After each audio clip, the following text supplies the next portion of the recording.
그러면은 우리 박정수 박사님을 박수로 환영하겠습니다.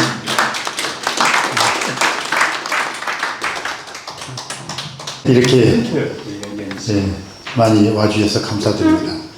요즘 이란 전쟁 때문에 우크라이나 전쟁이 잠시 지금 다 잊혀지고 있는데, 사실은 우크라이나 전쟁이 우리한테 주는 그 영향은, 이란 전쟁은 당장 그 원유나 먹고 사는데 지금 영향을 주는데, 너우 전쟁은 먹고 사는 문제뿐만 아니라 우리의 안보 문제까지 아주 깊숙이 영향을 주고 있거든요.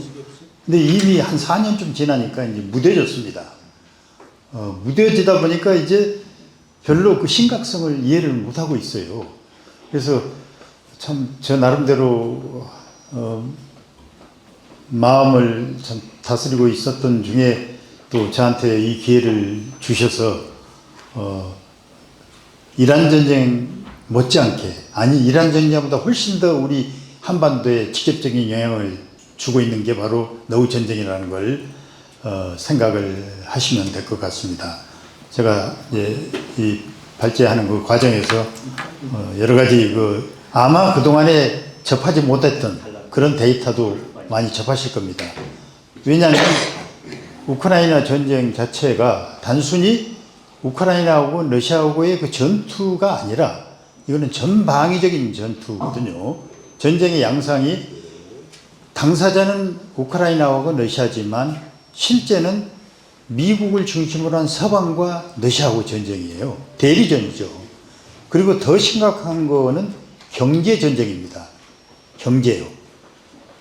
지금 서방이 압도적인 경제적 우위를 가지고 러시아를 굴복시키려고 했고 할 수 있을 걸로 믿었는데, 지금 뭐 지옥 같은 제재를 한 20차례 했거든요.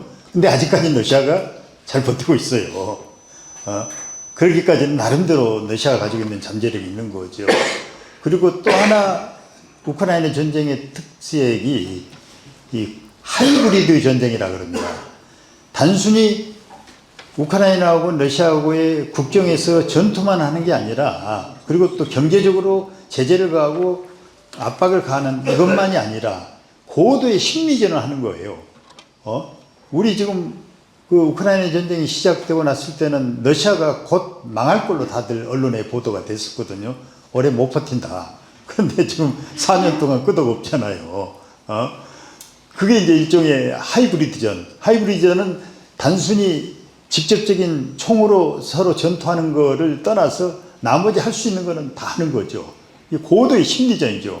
그러다 보니까 모든 서방 언론들이 총동원돼서 러시아를 악마화시키고, 러시아를 이제 특히 푸틴이 이제 조만간에 물러날 죽을 거라는 이런 걸 했는데, 처음에는 많이 믿었죠. 근데 한 1년쯤 지나니까 이게 아니에요. 아마 요즘 우리가 트럼프 미국 대통령을 보시면 아시겠지만, 처음에는 트럼프 대통령에 대한 기대감도 많았잖아요. 여러 문제에. 우리 북한하고 문제도 그렇고, 너우 전쟁도 뭐 조만간에 한 100일 안에 끝내주겠다 해서 끝내줄 줄 믿었고, 이란 전쟁도 그렇고. 그런데 아직까지도 지금 끝나는 게 없잖아요. 이란 전쟁 관련해서도 지금 뭐 금방이라도 다 해결될 것 같이 하는데 되는 게 없거든요. 그래서 지금 이제 5월 달에 트럼프 대통령이 중국을 방문하고, 중국을 방문한 기회에 미국과 북한하고의 어떤 뭐 정상 간의 만남이 있지 않겠냐는 그런 기대감을 가지고 있는데, 제가 보기에는 현실적으로 그렇게 쉽지는 않을 것 같습니다. 북한이 어떻게 생각하면 이제는 갑의 이치로 갔다 그럴까요? 너우 전쟁의 최대 수혜국은 미국과 아이러니하게도 북한입니다. 예.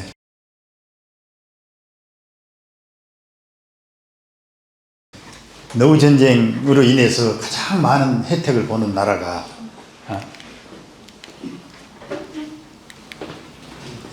순서를 너우 전쟁을 한번 종합적으로 한번 간단하게 짚고 넘어가고, 그 다음에 국제사회가 어떤 식으로 변하고 있고 한반도에는 어떤 영향을 주고, 그리고 마지막에는 한반도 우리의 그 평화를 어떤 식으로 만드는 게 우리 하나의 대안이 될 수 있는가를 가지고 제가 발제를 하겠습니다. 너우 전쟁을 한번 평가를 해보면 지금 전사자가 통계가 다 틀립니다. 비교적 좀 보수적으로 제가 그 데이터를 한번 확인해 보니까 러시아하고 우크라이나 다 해서 37만 5천 명 정도 됩니다. 한국 전쟁이 보니까 한 300만 명이더라고요. 민간까지 더 포함해서. 그러고 보면 한국 전쟁이 얼마나 참 큰 전쟁이었다는 게 이제 드러난 거죠. 거기는 한국 전쟁은 불과 1년, 뭐 말은 3년이었지만 1년 동안 이뤘던 전쟁이지만 너우 전쟁은 지금 5년째 접어들고 있거든요. 우크라이나가 20만, 러시아가 한 17만 정도 되고, 그런데 이제 우리가 이제 시신 교환을 하는데 작년 6월 달부터 현재까지 양국 간에 이제 시신 교환을 하고 있어요. 근데 보면 우크라이나가 인도해 주는 러시아 군 그 시신은 현재까지 해봐야 300구밖에 안 돼요. 근데 러시아가 우크라이나한테 인도해 준 거는 14,000구예요. 이거를 보면 어느 쪽이 더 많이 죽었나 어느 정도 가늠이 되잖아요. 아무리 통계를 조작하려 해도 이거 가지고는 이제 조작이 안 되는 거 아니에요.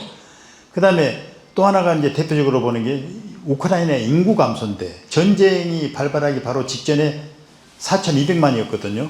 지금 현재 국내에 거주한 우크라이나 인구만 해도 3천만 명으로 줄었어요. 1,200만이 사라진 거예요. 해외에 망명을 했거나 죽었거나 러시아에 편입이 됐거나. 그러니까 지금 우크라이나 같으면 탈영병만 해도 지금 뭐 올해 1월 달에 한 20만 명이에요. 그리고 병역 기피 남성이 200만 명이나 돼. 왜? 가면 이거는 말 그대로 개죽음이에요. 전선에 가면 다 죽거든요. 그러니까 젊은 사람들이 없어요. 대학에 입학생들 보니까 남학생이 하나도 없어요. 다 여학생만 있는 학과가 한두 학과가 아니에요.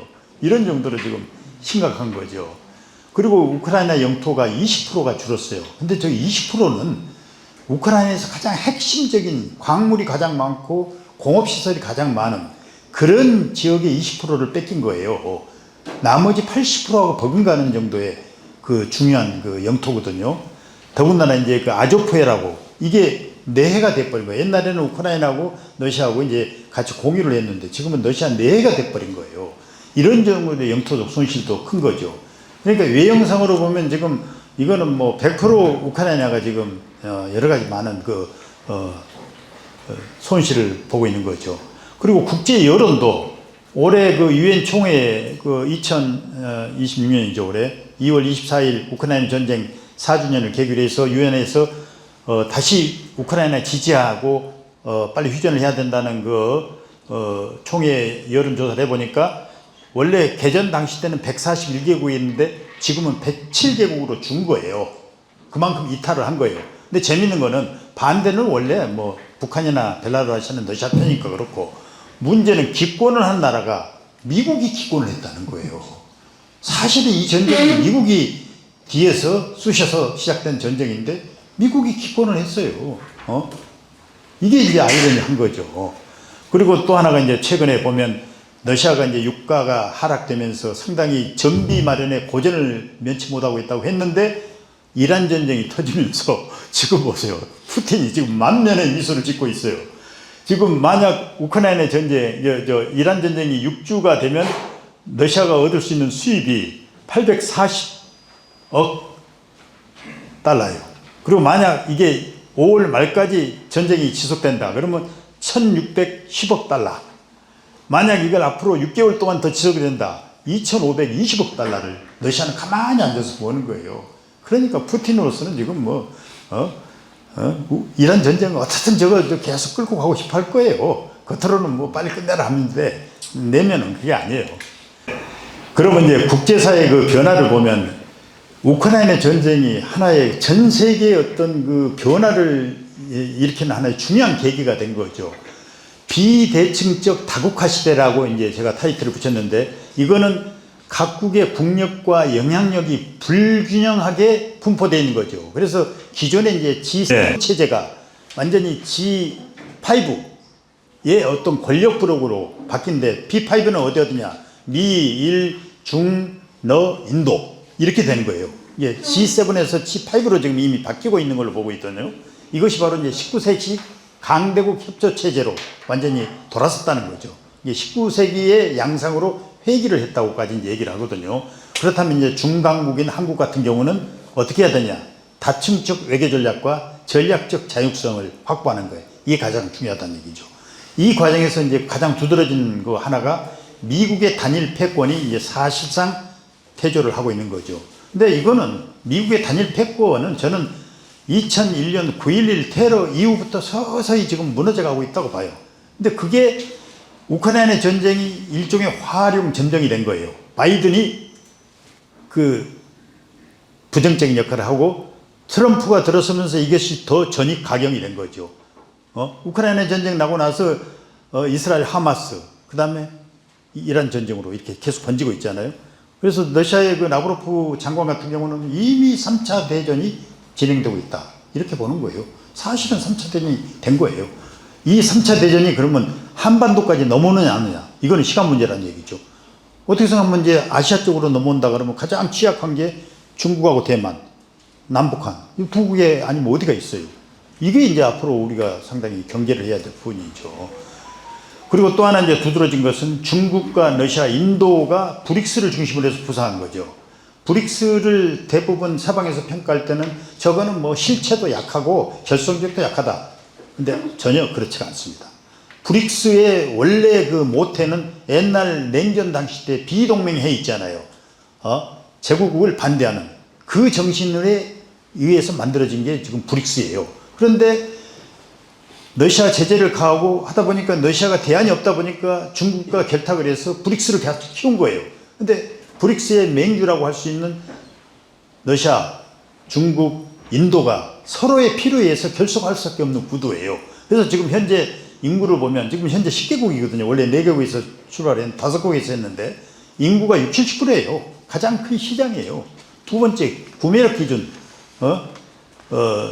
소비자 물가 지수 기준, GDP가 이미 2023년에 G7을 초월했어요. 그때 5개국일 당시 때.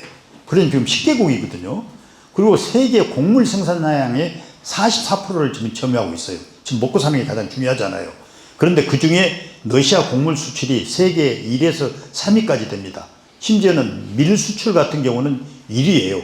더군다나 러시아가 곡물 수출을 계속 늘려가는 이유가 우크라이나 곡창지대 한 20%를 확보했지.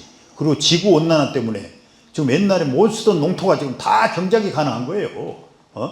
지금 뭐 시베리아까지도 다 경작이 가능해요. 그러니까 갈수록 러시아 영토는 늘어난 거예요. 그리고 이제 뭐 아시다시피 브라질 곡물 수출 5분의 1, 인도 최대 쌀 수출, 중국 최대 농산물 수. 그러니까 브릭스 내에서 자급자족이 가능할 정도로 이런 정도의 그 이제 좋은 여건을 갖추고 있는 거죠.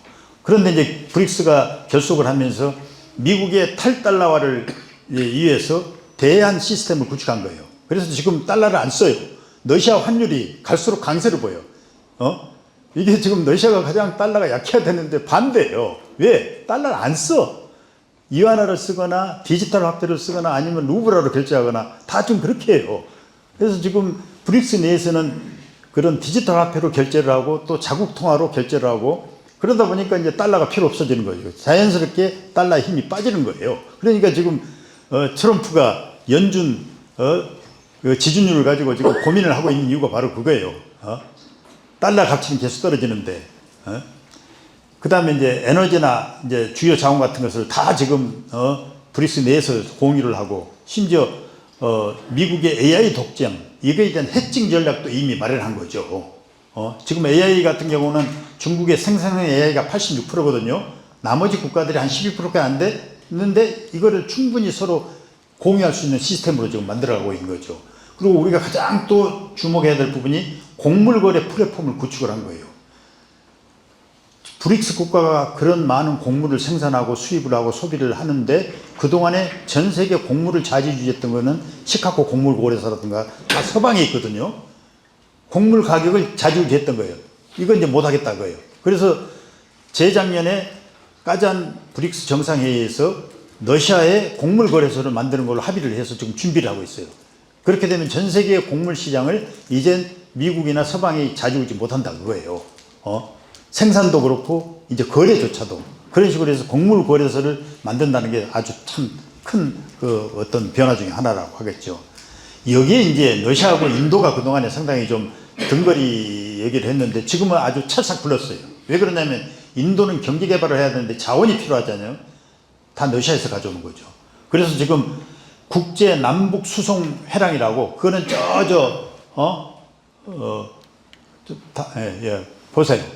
저 북극에서부터 이제 자원을 가져오는데 한 축은 저쪽 카스피해를 통해서 이란을 통해서 문마이로 가져오는 거고 또 한 축은 블라디보스톡에서 해안을 통해서 첸나이까지 가는 이 두 축을 다 만들어 놓은 거예요. 그러니까 이제 인도가 자원이 부족한 자원 부족분을 러시아로부터 충분히 공급받을 수 있는 이 물류망을 이미 구축을 해 놓은 겁니다. 예.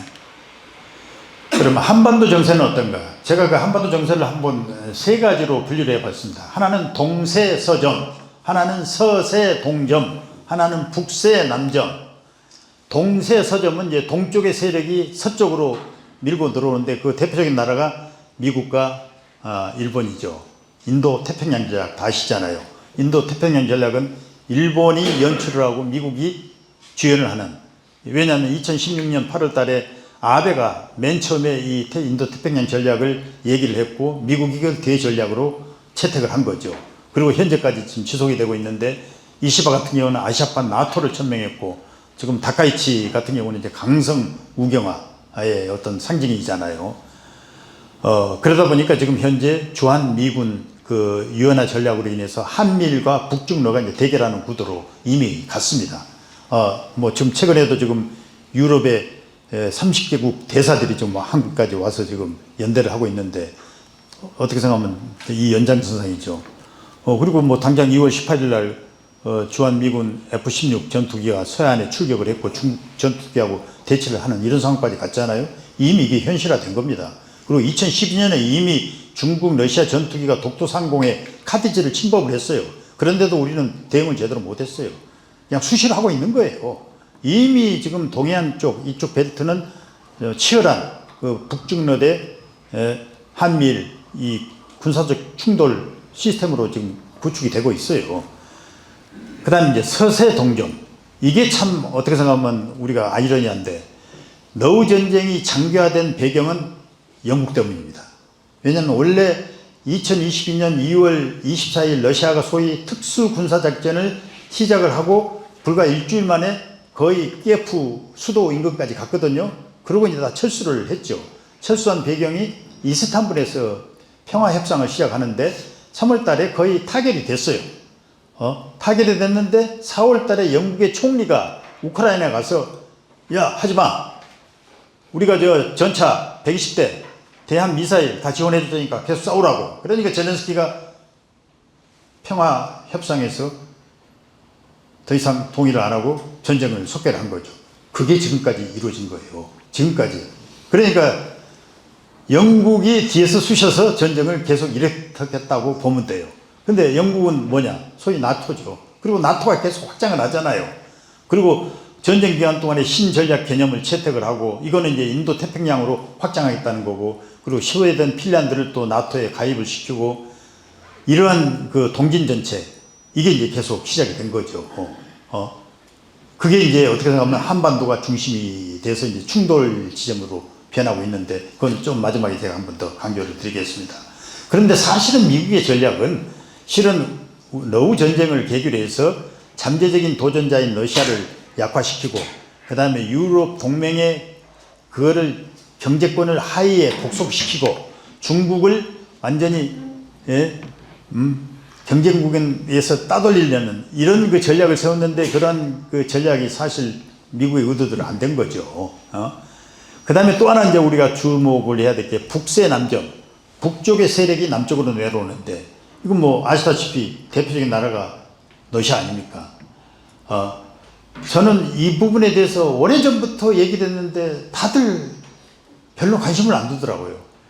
푸틴이 2000년에 대통령 취임하자마자 맨 먼저 내세웠던 슬로건이 강한 러시아 부활이에요.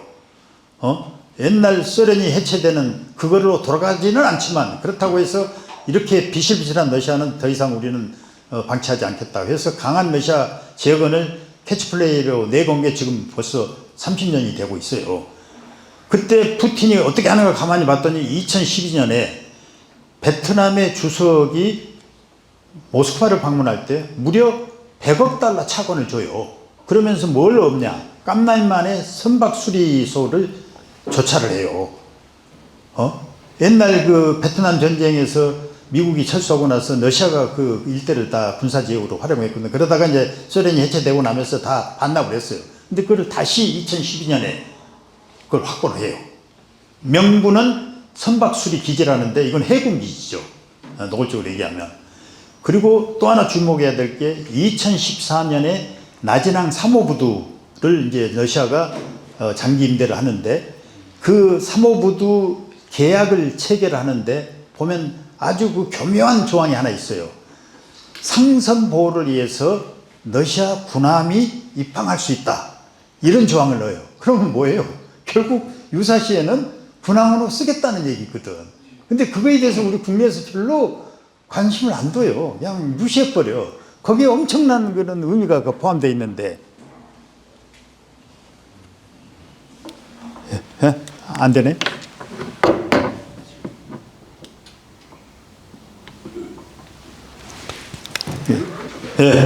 다 했습니다.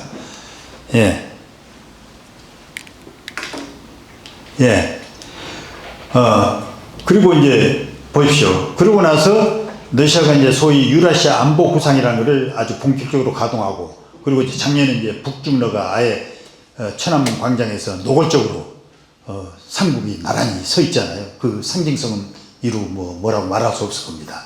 벌써 북한이 설마 거기에 북중러에 연대를 하겠느냐, 그런데 이미 지금 하고 있잖아요.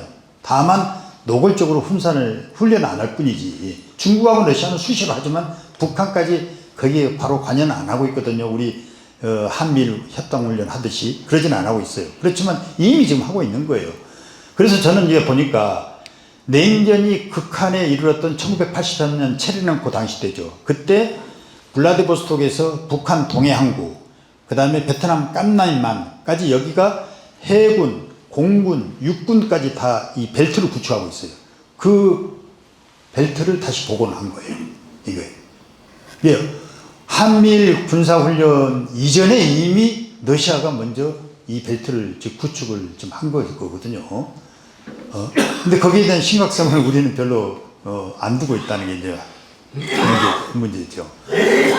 제가 1월 달에 베트남을 한번 가봤더니 지금 보니까 베트남에 그 광장 있죠. 이게 지금 호치민 묘인데 모스크바 불공군 광장하고 똑같아요. 이 뒤쪽에 베트남 궁전이 있고 앞에는 이런 식으로 돼 있고, 그 다음에 또 하나 재밌는 거가 뭐가 있냐면 여기 위쪽이 2017년에 하노이에 그 러시아의 그 KGB의 창시자인 제르진스키라는 분이 있어요. 그 소련 당시 때 악명 높았던 이름이었죠. 그 소련이 해체되면서 러시아 크레물린 앞에 있는 그 KGB 본관 앞에 있는 그 동상을 완전히 다 철거를 해버렸거든요, 국민들이. 그리고 러시아는 아직도 그 동상을 못 세우고 있어요. 푸틴이 KGB 출신인데도 불구하고. 그런데 2017년에 베트남 하노이에 군사대학 바로 앞에, 그것도 설날 1월 1일 음력 설날, 러시아는 베트남도 음력설을 세잖아요. 이 제막식을 한 거예요. 이거 상징성이 이건 이루 말할 수 없는 거예요. 러시아도 아니고 딴 나라에서 이런 제르진스키 동상을 여기다 세웠다. 러시아보다도 먼저. 그리고 작년에 이제 러시아는 KGB의 후신인 해외정보부 그 본관 거기에다가 이제 세운 거예요. 베트남이 벌써 2017년이니까 5년 전에 벌써 6년 전에 이미 다 세운 거죠. 이 그림 하나가 주는 의미가 적지가 않은 거죠. 그래서 이미 지금 베트남부터 이 블라디보스토크 여기까지 군사 벨트가 견고하게 저는 구축됐다고 봅니다. 한미일 대 북중러가 지금 이미 치열하게 지금 교전을 하고 있다고 해도 과언이 아닐 거예요. 근데 이제 참 아이러니한 거는 아까 우리가 얘기했잖아요. G7에서 G5로 가는, 이게 바로 19세기식 어떤 갈등 모델하고 유사하다고 한데 지금 한반도가 그런 시기예요. 19세기 때 보세요. 1854년에 러시아 전함 팔라도호가 거문도를 한 10일간 점령을 합니다. 뭐 점령이라기보다는 한 기항을 하다가 일본으로 떠나거든요. 그리고 그때 이제 우리 조선에 개항을 요구하는 친서를 보냈는데 지방 관원이 왕한테 보고를 안 해버렸어요. 그래서 개항이 안 됐는데, 그러고 나서 이제 1884년에 러시아하고 이제 조로 통상 조약이 체결이 됐죠. 그리고 이제 1년 뒤에 영국이 거문도를 불법 점령을 2년 동안 하지 않아요? 그래서 영국 그 흔적들이 지금 거문도에 가면 다 남아 있습니다. 대한민국에 최초로 테니스가 도입된 게 거기고, 대한민국에 최초로 여자 파마를 하는 게 바로 거문도. 영국에서 다 와서 그걸 이입을 시켜준 거예요. 그리고 이제 아시다시피 그때 러시아하고 영국이 대륙 세력과 해양 세력의 이제 대표적인 표상인데, 치열하게 싸우다가 1902년 1차 영일동맹, 1904년 너일전쟁, 5년 2차 영일동맹, 결국 을사늑약, 10년 일제병탕 이런 걸로 갔던 거죠. 그런데 지금 보니까 과거에 19세기 때 그런 그 갈등이 지금 재현되고 있더란 얘기죠. 여기 지난 2월 24일 너우전쟁 4주년이 이제 되는 그때 러시아 대사관에 승리는 우리 것이다. 노로 바베다 부제트 자나미 이걸 붙여가지고 지금 뭐 상당히 요란했잖아요. 근데 이거를 가장 노골적으로 비판했던 게 주한 러시아 영국 대사예요. 아예 TV 조선에 나와가지고 뭐라고 했냐. 북한에 침공을 당한 대한민국 국민들 앞에 대한 이런 메시지를 보여주는 것이 후안무치한 행위다고. 러시아가 한국을 무시한다고. 뭐 이런 식으로까지 공개 방송에서 외교적 수준을 넘어서 비난을 한 거죠. 심지어는 어느 정도냐. 주한 영국 대사가 우리 그 국회의원들 러시아 의원의 교차 가겠다니까 절대 가지 말라고. 가면 앞으로 유럽하고 관계는 매우 어려워진다고 하면서 협박까지 해요. 지금 저 대사가. 근데 국회의원들이 진짜 안 가. 그래서 제가 몇 번 같이 가려고 준비했다가 심지어는 예산까지 국회에서 다 책정을 했다가 그게 무산이 됐어요. 그런 정도로 좀 치열하게 외교전이 지금 벌어지고 있는 거예요. 참 19세기하고 어떻게 생각하면 매우 유사한 상황이에요. 자, 이제 우리 너북전쟁에서 가장 최대의 수혜자가 소위 말한 미국하고 북한이라 그랬잖아요. 북한을 우리가 눈여겨보지 않을 수가 없는 게, 제가 너우전쟁 시작되고 옛날 그 윤석열 정부 그때 이제 미국 대통령이 방한을 할 때, 그때 누구죠? 박진 외무장관 있을 때 가장 우리가 지금 주목해야 될 게 러시아하고 북한의 연대다. 러시아하고 북한이 연대하는 것을 우리가 빨리 막아야 된다. 이거 안 하면 갈수록 견고해진다. 정권에 관계없이 이거는 윤석열 정부에서도 관심을 가지고 철저하게 대비를 해야 된다고. 근데 전혀 말을 듣지를 않아요. 저도 뭐 방송도 몇 번 떠들고 칼럼에도 여러 번 쓰고 했는데도 안 하면 이미. 그래서 그때 제가 한겨레에다가 그 이전에 썼던 것 중에 이제 뭐 이미 그런 조짐은 있었어요. 러시아하고 북한의 관계가 지난 2024년 6월 달에 조약을 갱신하고부터 본격적으로 동맹이 됐다는데 실은 오래전에 동맹 관계로 복원이 된 겁니다. 소련 당시 때는 아예 노골적인 군사적 동맹이었는데 2000년 푸틴이 집권하기 바로 취임하기 3개월 전인 2000년 2월 달에 구소련 조약을 갱신을 하거든요. 그 갱신 내용이 뭐냐면 옛날에는 군사적 접촉을 명시를 했는데 그냥 즉각 유사시에 즉각 접촉한다. 이런 것만 명시를 한 거예요. 근데 그걸 이제 우리 한국 정부는 자의적으로 해석한 거예요.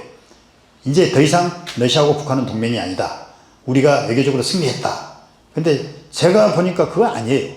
즉각 접촉한다는 얘기는 군사적으로 접촉할지 그냥 민간 차원에서 접촉할지 여기에 대한 아무런 규정이 없는 거예요. 그러면 필요하면 군사적으로 접촉할 수 있다는 얘기예요. 이러한 그 문구상의 그 함정을 전혀 인식을 안 하고 있는 거예요. 그래서 저는 그때부터 이미 러시아하고 북한은 정상 동맹 관계로 지금 서서히 복귀하고 있다고 이런 식으로 지적을 했고, 그게 이제 본격적으로 된 게 2019년 4월 25일 김정은 위원장이 하노이 노딜에서 오자마자 바로 블라디보스톡으로 이제 달려간 거죠. 그러면서 블라디보스톡에서 정상회담을 푸틴하고 하고, 그리고 김정은이가 하는 얘기가 있어요. 이제 시작이다. 이제 시작이다. 그 얘기를 해요. 그리고 이제 러시아 크레물린에서 블라디보스톡 정상회담 결과를 발표를 하는데, 발표 내용이 뭐냐. 북한과 러시아가 어느 한국이 제3국으로부터 침략을 받으면 동일한 침략을 받은 걸로 간주한다. 이게 유일한 발표 내용이에요. 그럼 그게 뭐예요? 동맹이 아니에요, 동맹. 자만 조약으로만 안 했을 뿐이지. 그게 2000년 2월 달에 맺었던 조약에 즉각 접촉한다는 그걸 한 발짝 더 나간 거죠. 근데 그걸 칼럼을 썼는데도 사람들이 인식을 못 해. 그래서 한겨레에서 제가 이 칼럼을 쓰니까 처음에는 안 받아주더라고요. 그래서 받아라. 맞다. 해가지고 결국 이제 그때 실어줬는데 한번 뭐 참고하실 분은 보시면 되실 겁니다. 그래서 그때 제가 이제 동맹 관계를 세 가지로 분리를 했어요. 하나는 정상동맹, 하나는 경제동맹, 하나는 군사동맹. 정상동맹은 이제 양국 정상끼리 아주 긴밀한 관계를 유지하고 있다고 그러죠. 그 이유는 뭐냐면, 정상동맹은 우선 러시아하고 북한이 소련이 해체하고 나서 이제 관계가 완전히 소원했다는데 천만의 말씀이에요. 1990년 소련이 해체되고 나서 러시아는 완전히 IMF가 아니라 디폴트였어요. 디폴트. 완전히 파산된 상태였어요. 근데 북한은 어땠습니까? 고난 행군 아니에요. 그러다 보니까 푸틴이 2000년 7월 달에 맨 처음에 북한을 방문하고 나서 서로가, 야, 우리가 참 어려운 시절을 같이 겪었다. 그동안에 있었던 그 서운한 건 하루아침에 다 없어지는 거예요. 그러니까 금방 친해진 거예요. 그때 김정은 위원장하고. 그래서 뭐 심지어는 보면, 푸틴하고 김정일이 우정의 노래를 만들어서 막 양국에서 계속 보급을 하고, 그리고 또 경제 제재를 유일하게 지금 러시아하고 북한이 받고 있잖아요. 뭐 이란도 포함되지만. 그러니까 경제 제재로 인한 그런 동병상련 입장이 이게 둘 밖에 서로 모르는 거예요.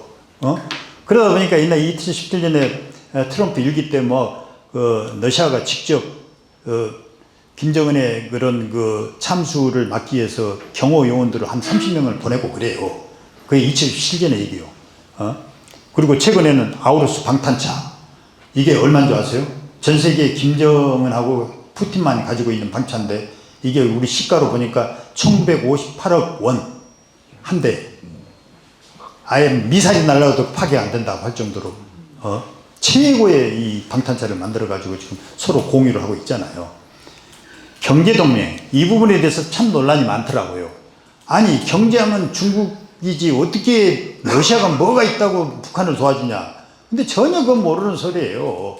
아니, 2012년에 베트남에 100억을 차관을 주잖아요. 러시아가 그때 힘들다고 할 때.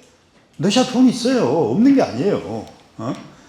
그런데 북한의 대채무 중에 110억 달러를 거의 다 90%를 다 탕감을 그냥 해줘버린 거예요. 안 받고. 그리고 하나 더 재밌는 거는, 그 너북 관계, 우리로 말하면 이제 경제 공동위가 개최되는데, 거기에서 양국 간에 공동으로 추진하는 그런 프로젝트가 있어요. 그것도 아주 굵직굵직한 거예요. 뭐 철도를 다 개보수해 주겠다는 거. 그 다음에 심지어는 뭐 승리화학공장을 완전히 다 개보수해 주고, 이런 게 60개가 되는데, 이행률을 보니까 40%예요, 40%.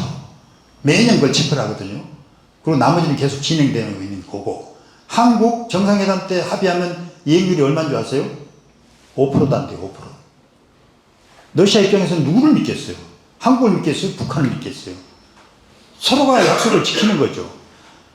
그리고 이제 우리 이제 우크라이나 전쟁이 나고 나서 여기 이제 북한 입장에서는 곡물과 에너지를 전적으로 다 러시아로부터 이제 공급을 받는 거죠.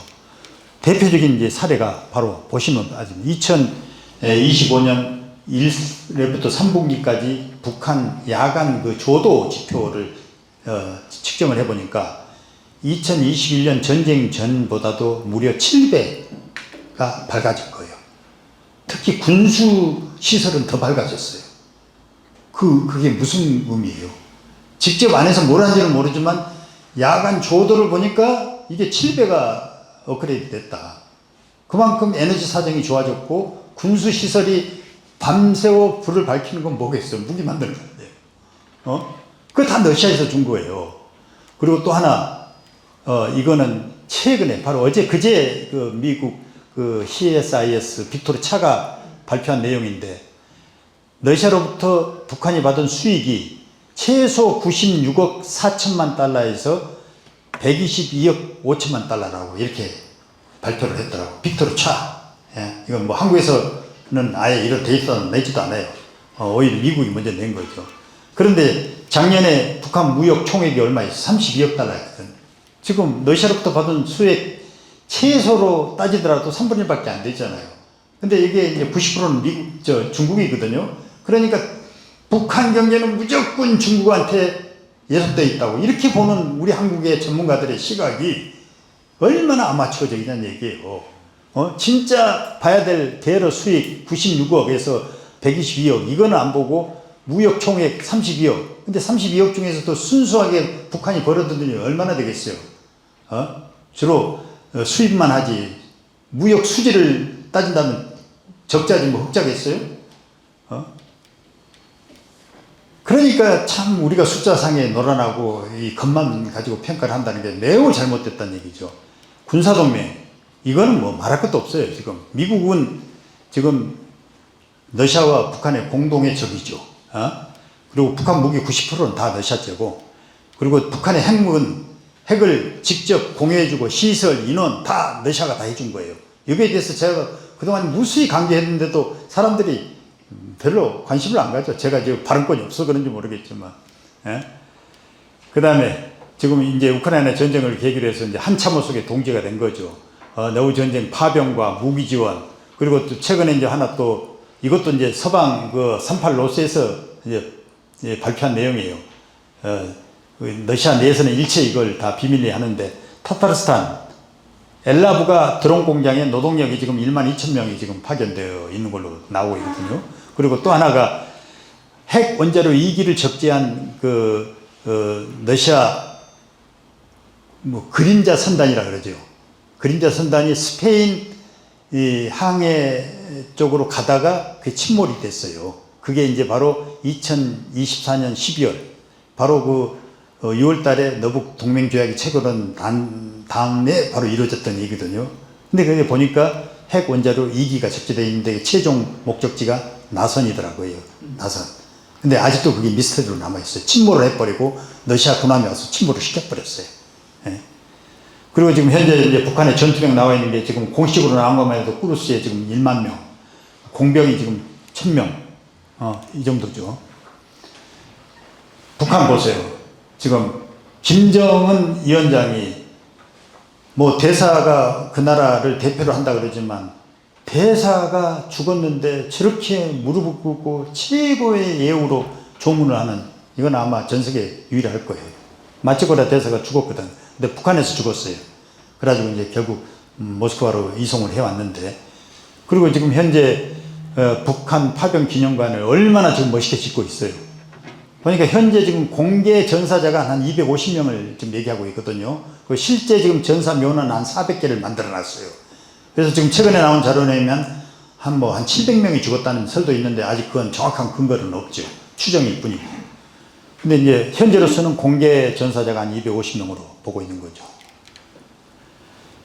정상동맹을 아까 좀 더 구체적으로 얘기하자면, 보세요. 지금 뭐 직접 푸틴 옆에 타고 김정은 위원장이 운전하고, 번호 보면 재밌어요. 7월 27일 1953년 북한에서는 이게 전승기념 휴전협정을 그날 전승기념일로 보는 거죠. 그 다음에 또 하나가 더 있어요. 그거는 뭐냐, 7월 27일이 아니라 1001 1953년 두 대가 있는데, 한 대는 그 다음부터 이제 북한의 서열대로 차 넘버가 먹여지거든요. 근데 유일하게 7월 23 1953년은 저거 한 대뿐이에요. 근데 베트남에 가보니까 소련 당시 때 또 러시아가 또 저런 또 선물을 했더라고. 베트남 공산당 서기장한테. 똑같아. 그때나 지금이나. 경제동맹, 방금 제가 말씀드렸죠.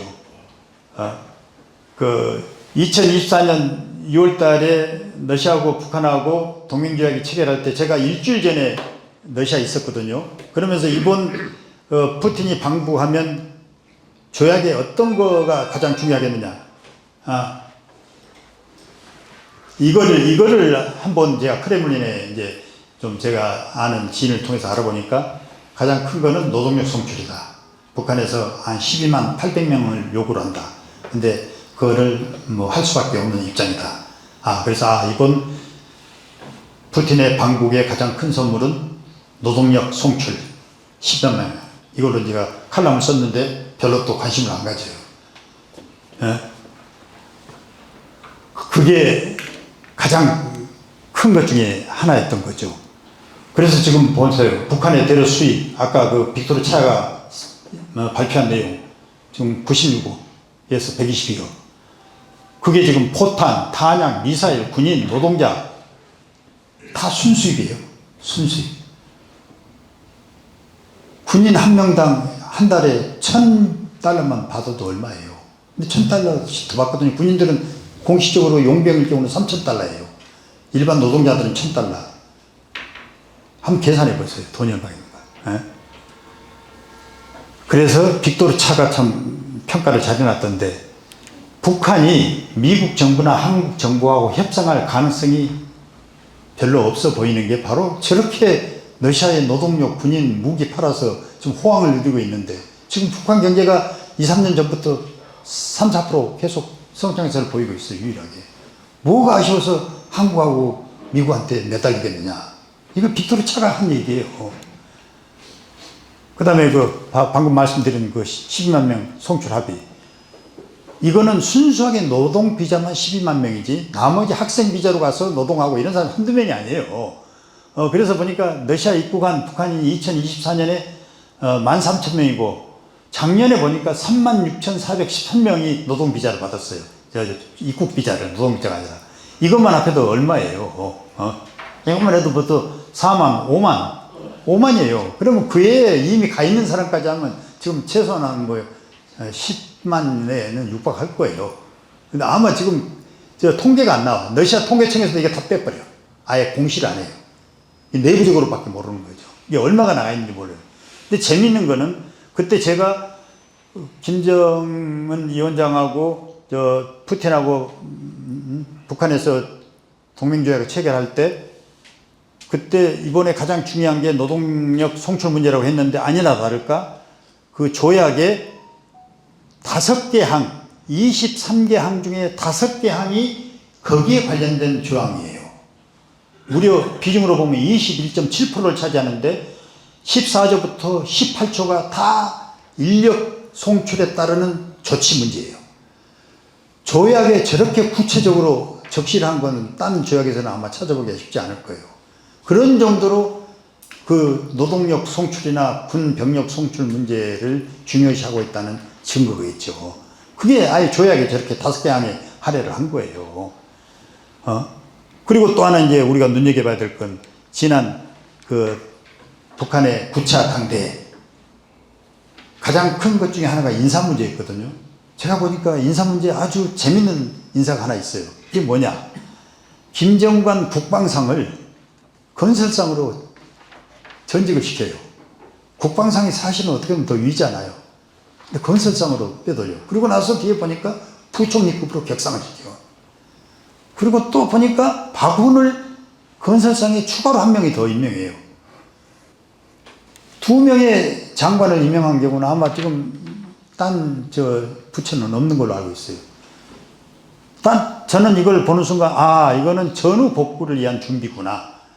북한의 공병, 노동력을 파견하는 데 따른 모든 관심이 거기에 다 가 있구나. 그래서 앞으로 10년 동안은 남북 관계는 끄떡없다. 왜냐하면 북한의 노동력, 공병 파견이 전후 복구를 위해서 앞으로 최소한 10년은 필요해요. 지금 노후 전쟁의 최대 파괴 지역이 다 러시아가 점령한 그 지역이거든. 10년은 걸리게 돼 있어. 그러면 북한 노동력 공병은 10년 동안은 끄떡없다는 얘기예요. 그래서 북한도 아예 그런 체제로 지금 이미 다 바꿔놓은 거예요. 이거 보세요. 이게 지금 재밌는 광고가 있는데, there is a solution. 한 가지 해결책이 있다.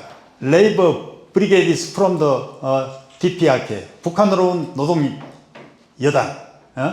여기 보면 북한 노동력은 not late. 늦지도 않고, do not skip. 빼먹지도 않고, not drink. 마시지도 않고, 술도 안 마시고, do not conflict. 싸우지도 않는다. 하루에 12시간. 그리고 한 달에 28일을 일한다. 이 정도 좋은 노동력이 어디 있냐. 또 밑에 보면 These are students from the DPRK on training and practical training within the framework. 이 양국 합의에 의해서 충분히 훈련된 그런 학생들이라. 학생들도 다 지금 노동력에 파견된다. 이게 학생 비자 받고 러시아 가도 다 현장에 가서 일한다는 얘기예요. 그런데 그 노동력이 하루에 12시간, 한 달에 28일을 일한다는 얘기예요. 그러니까 그때 2019년에 김정은 위원장이 자, 탈북해도 좋으니까 무조건 다 해외로 노동력 파견해라. 외벌이 해와라 그래요. 최고의 수출품이라 그래요, 노동력이. 근데 지금 러시아가 지금 바로 그걸 보고 있는 거죠. 그리고 러시아로서도 최고의 좋은 품질이에요. 북한 노동력만큼 좋은 노동력이 없습니다. 그동안에 중앙아시아 쪽으로부터 많이 공급을 받는데 중앙아시아는 자꾸 와서 사회적인 문제도 많이 이야기하고 결정적인 건 2023년에 모스크바의 테러 사건이 바로 중앙아시아 국민이 연루가 됐거든. 그러니까 아예 중앙아시아를 배제하고 넘버원이 북한 노동력이에요. 최고로 좋은. 자, 이거 옛날 2019년에 북한 노동력 싹 다 전 세계에 있는 놈 철수시켰다 그랬죠. 100% 다 철수했다 그랬죠. 그때 철수 안 된 노동력이 어디냐? 흑의 영전의 아파지아. 저 조지아 옆에 있죠. 조지아 옆에. 앞에. 흑의 바로 옆에. 예. 저 위에 보세요. 아파지아라고 그루지아하고 러시아하고 남았어요. 여기에 철수를 안 하고 수천 명이 그쪽으로 빼돌린 거예요. 왜 그러냐? 아파지아는 유엔에서 인정을 하지 않는 지역이에요. 특수 지역이에요. 아직 공식적으로 인정을 못 받았어. 그러니까 그쪽으로 북한 노동력이 가도 이거는 유엔에 위반이 안 되는 거예요. 이거를 교묘하게 이용한 거예요. 그래서 그때 최소한 수천 명이 저쪽으로 이동이 돼 있고 철수를 안 했다고 했는데 그거를 제가 지금 확인해 보려고 몇 번 시도를 했는데 마침 우리 최고의 러시아 전문가 여기 오셨네. 저 김성진 사장님. 아파지아 지금 저 한국 문화 대표부예요. 대표. 아파지아 갈 때 한번 저거 확인해 보라 했더니 저걸 확인해 왔어요. 보니까 북한 여성이 비닐하우스에서 일을 하고 있는데 보니까 저 비닐하우스로 하나에 60명이 일하고 있더라고요. 하나에만. 야, 역시 맞구나. 그러니까 지금 러시아의 전역에 걸쳐서 북한 노동력들이 다 요소에서 다 있는 거예요. 심지어는 아파지아면 정반대 좀 서쪽이잖아요. 동쪽도 아니고. 거기까지 다 가 있는 거예요. 예? 그리고 지금 현재 북한의 이제 세계 그 기업들이 이제 공식적으로 다 특허권 상표를 다 등록을 하고 식당만 해도 모스크바에 갑자기 지금 한 4개가 늘었어요. 옛날에는 한국 식당밖에 없었는데 지금 뭐 노골적으로 러시아 식당, 북한 식당이 지금 다 모스크바를 주름 잡고 있는 거죠. 예. 군사동맹 보세요. 보세요. 그때 작년에 전승기념일날 북한의 그 파병군 지휘관인 김영복, 부참모장 이창호, 바로 푸틴하고 둘이 껴안고 그 정도로 동기를 지금 보이고 있는 거예요. 예? 군사적으로. 뭐, 이보다 더 저기 할 수가 없어요. 여기 이제 북한군 포로 2명이 지금 우크라이나에 억류되어 있는데, 우리 MBC 김영미 PD가 가서 뭐 이걸 인도적인 차원에서 빼워야 하고, 국힘당의 유영원 의원이 가서 어떻게 한번 한국으로 송환을 시켜보겠다 했는데, 천만의 말씀. 러시아가 최우선적으로 포로 교환에 포함시킨 게 이 사람들이에요. 못 가, 이제. 절대. 아니, 그럼 우크라이나 입장에서 엄청난 대가를 치르고서야 이 사람들을 한국에 보내주지. 러시아가 지금 우크라이나하고 포로 교환 조건에 넘버1이 무조건 더 줄 사람 보내라. 그러면 포로 너희들 안 풀어주겠다. 이 정도예요. 그리고 타타르스탄의 엘라브가 드론 공장 보세요. 지금 타타르스탄이 저쪽 서쪽 벨라루시아 우크라이나 인근에 있거든. 여기에 지금 북한 노동력 12,000명이 지금 이미 다 가 있는 걸로 되어 있어요. 그래서 기숙사에 다 생활하는데 기숙사에서 작업장으로 갈 때는 밑에 그 통로를 이용하게 돼서 위성으로 찍어도 이건 안 보이는 거예요. 그러니까 추정만 할 뿐이죠. 그리고 또 이제 아까 얘기했던 스페인 그 카르타헤나 그 해상에서 러시아 그림자 선박 이 침몰을 했는데 그게 바로 최종 목적지가 나선이고 그게 핵 원자로 2기를 적재를 하고 있었다고. 나머지는 다 빈 컨테이너를 실었더라고요. 빈 컨테이너를 실면서 왜 그 지중해를 돌아서 그렇게 가냐는 얘기예요. 최종 목적지가 나선인데 그 목적은 바로 핵 원자로를 북한에 공유하기 위한 게 아니었느냐. 이게 이제 추정일 뿐이에요. 지금 증거를 다 인멸을 해버렸어. 자, 그러면 이제 우리 한반도의 평화 전략. 저는 이게 이제 가장 중요하다고 봅니다.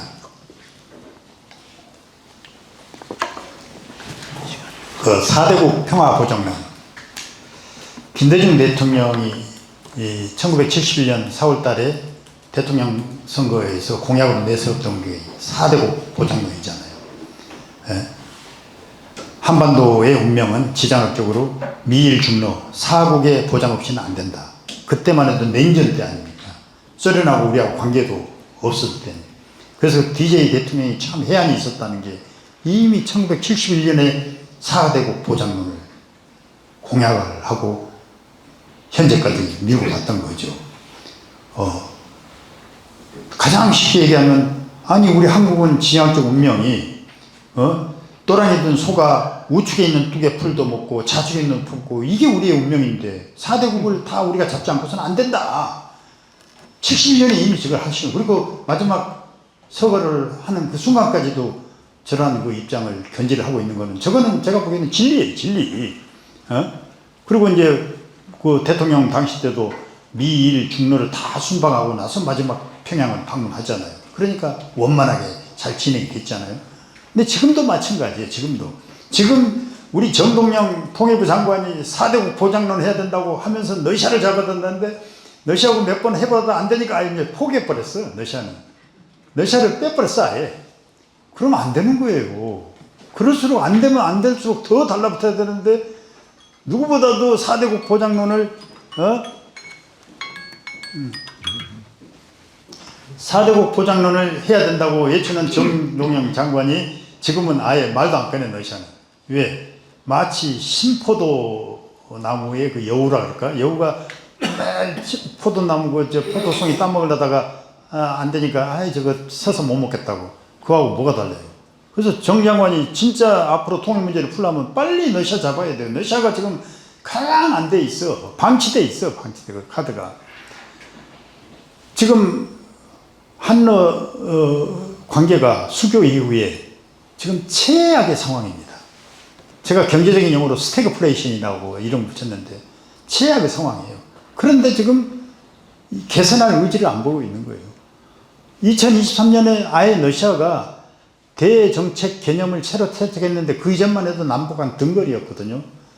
근데 아예 이제 북한으로 경사를 해버린 거죠. 그리고 이제 우연의 일치라고 보기에는 너무 우연인 게 북한도 적대적 두 국간을 공시한 계기가 바로 이때예요. 나는 러우 전쟁의 영향이 매우 크다고 봐요. 그 다음에 이제 푸틴 대통령. 지금 보면 푸틴 대통령이 한국에 대한 애정이 참 많아요. 최근에 무려 4차례나 공개적으로 남한에 대해서 구애를 해요. 북한하고 저렇게 연대를 하면서도 2023년 12월 달에 이도훈 대사가 아가리망 제출할 때 그때 우리 러시아는 준비되어 있다. 한국만 나오면 우리는 얼마든지 할 수 있다. 그 다음에 2024년 연합뉴스 기자가 페테르 경제포럼에 갔는데 그때도 또 그 얘기를 했어요. 2005년 9월 달에 아시다시피 저 천안문 광장에 갔을 때 우원식 국회의장한테 북한하고 하는데 내가 도와줄 거 없냐고 또 물어본 거 아니에요. 작년에 이석배 대사가 아그레망 제출하러 갔는데 그때도 또 그 얘기를 한 거예요. 그래서 참, 야, 푸틴이 참 끈질기다. 저렇게 공개 구애를 하는데도 우리는 눈 하나 깜짝 안 해요. 아예 지금 보세요. 이재명 정부 출범하고 나서 일관된 외교 안보의 그 팀들의 입장이 뭐냐? 전쟁이 끝나야 뭘 하지? 전쟁이 뭘 하겠느냐? 전쟁에는 아무것도 우리는 할 수 없다. 끝나야지. 근데 전쟁이 지금 언제 끝났지? 제가 보기에는 앞으로 2, 3년 더 갈 수도 있어요. 올해 안에 안 끝납니다. 그러면 이재명 정부는 끝나요. 아무것도 못하고 끝납니다. 러시아 빼고 뭐 할 수 있을지 모르겠지만 제가 보기에는 녹록치 않을 거예요. 얼마나 지금 안일하냐. 이 대통령 취임 계획이 보통 4강 대사들하고 4강 정상들하고 축하 통화하는데 주한 러시아 대사는 자기 개인 의견을 전제를 하면서 우리는 준비가 돼 있다. 푸틴하고 이재명 대통령하고 통화를 원한다고 자기 개인 의견이라고 전제를 하고 왜냐하면 외교적 파장 때문에 그런데도 우리 안보실이나 청와대에서는 아예 이런 방구 반응을 안 보이고 또 특사 보내자고 했는데도 특사 13개 나라를 보냈는데도 러시아만 안 보냈잖아요. 의원외교 하겠다고 국회의원들이 러시아 방문하는데 노골적으로 반대한 게 청와대 안보실이에요. 그래서 국회 예산까지 다 따놓고 못 갔어요. 3번을 연기했다 결국 지금 이번 회기가 끝나서 지금 못 가게 돼 있어요. 그래서 참 저는 그 CIS 빅토리 차가 했던 게 명언을 남겼는데 외교는 기회 있을 때마다 시도해야 된다고. 아주 우리한테 지금 주는 메시지인 것 같아요. 그 정도로 지금 안일해요, 우리가. 그래서 지금 제가 보는 이제 한반도의 평화 전략인데 바늘구멍론인데 우리 이재명 대통령이 바늘구멍이라도 찾으라고 하는데 제가 지금 찾아봤어요. 여기밖에 없어요.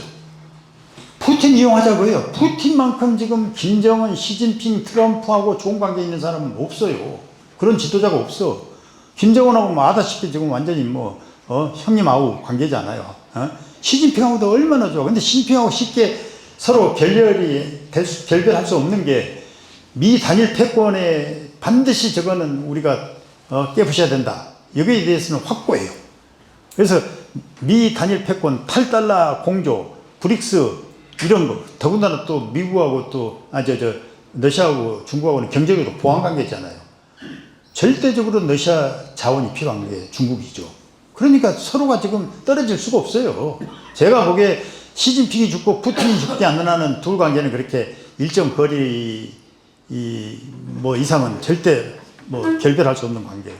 트럼프 아시다시피 트럼프하고 푸틴하고 얼마나 지금 친해요. 일기 때도 그랬잖아요. 오죽했으면 젤렌스키 다 패싱시키고 지금 너우 전쟁 협상을 지금 푸틴하고 트럼프가 지금 거의 특사까지 파견하고 매번 전화한 것만 해도 한 10차례 이상이 될 거예요. 그리고 마지막에는 저기서 했잖아요. 알래스카에서 정상회담 하고. 어떻게 생각하면 러시아하고 미국만큼 적대 관계가 없어요. 그런데도 할 거 다 했잖아요. 그리고 지금 트럼프하고 푸틴하고 관계는 지난 알래스카 정상회담 끝나고 나서 양국 간의 경제 협력을 하는 그 프로젝트를 지금 모아보는데 그게 달러로 계산하니까 한 12조 달러 정도 되는 프로젝트를 지금 다 모았다 그러거든요. 12조 달러. 엄청난, 만약 이게 성사가 되면 이제 중국이 이제 완전히 엄청난 부담을 느끼게 될 수밖에 없는. 근데 그걸 지금 추진하고 있는 거예요.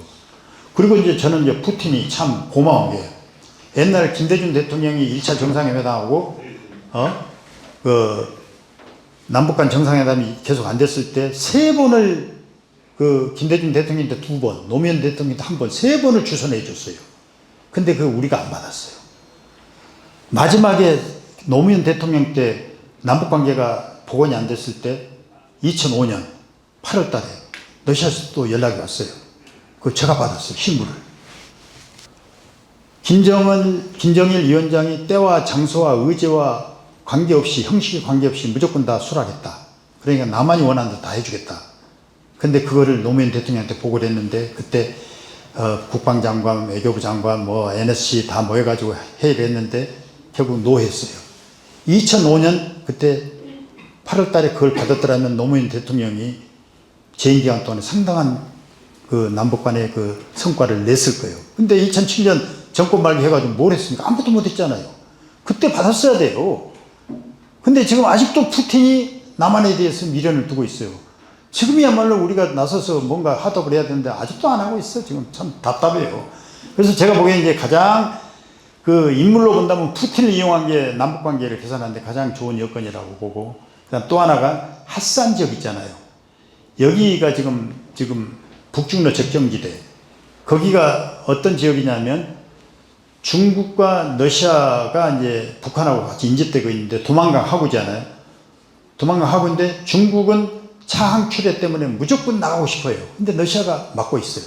1960년 북경조약 때 연해주가 러시아 땅이 됐잖아요.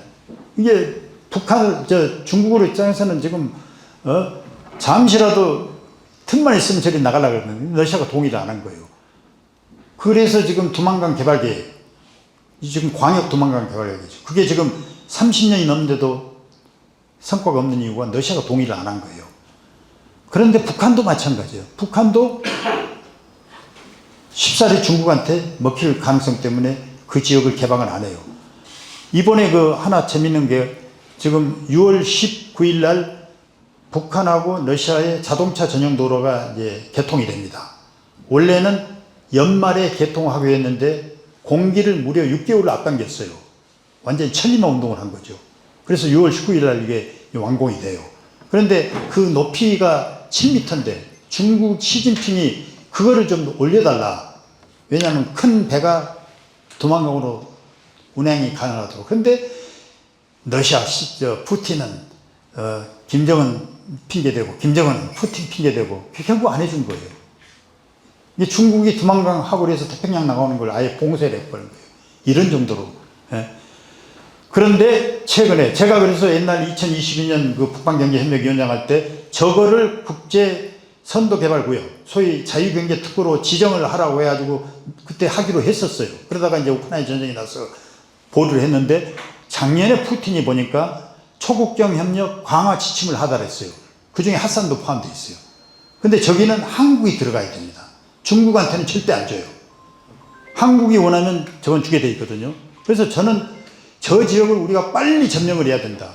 그래야지 북한에 들어갈 수 있는 좋은 전초 기지도 되고 우리가 북극 항로를 뚫고 북극으로 가는 아주 좋은 기지도 되고 그 다음에 거기가 유엔 제재 대상에서도 제외가 되고 그리고 서방의 진출도 가능하게 되고 그리고 대북 개혁 개방을 위한 가장 좋은 지역이 거기다 이렇게 이제 외치고 있는데 그런 기회가 저는 올 거라고 봅니다. 보십시오. 지금 자동차 전용도로가 작년 4월 달에 기공식을 해가지고 지금 불과 3월 10일 거의 다 완공이 됐어요. 지금 6월 달에 6월 19일 날 이제 개통을 한다 그러거든요. 그러면 이게 이제 앞으로 무려 자동차가 한 300대, 인원이 한 2,500명이 이제 왕래가 가능해요. 철도하고는 관계없이. 그렇게 되면 너북 관계가 상당히 활발해질 거예요. 지금 전용도로 보시면 아시겠지만 이쪽에 북한 지역이 한 530m, 러시아 지역이 300m거든요. 근데 벌써 다 완공이 됐어요. 3월 10일 철골이 다 완공이 됐잖아요. 예. 지금 바로 그 핫산, 바로 저기지입니다. 저기죠. 저게, 그래서 낙타가 바늘구멍으로 들어가는 거, 우리 성경에 나와 있잖아요. 부자가 천국에 가는 거는 낙타가 바늘구멍 들어가기보다 어렵다는데, 제가 보기에 그 방법이 있어요. 사고의 발상을 전환을 하면, 낙타를 줄이고 바늘구멍을 키우면 될 거 아니에요. 그러면 낙타도 바늘구멍에 들어가잖아요. 저는 그 지혜가 필요하다고 봅니다. 이것으로 제가 발제를 마치고, 예.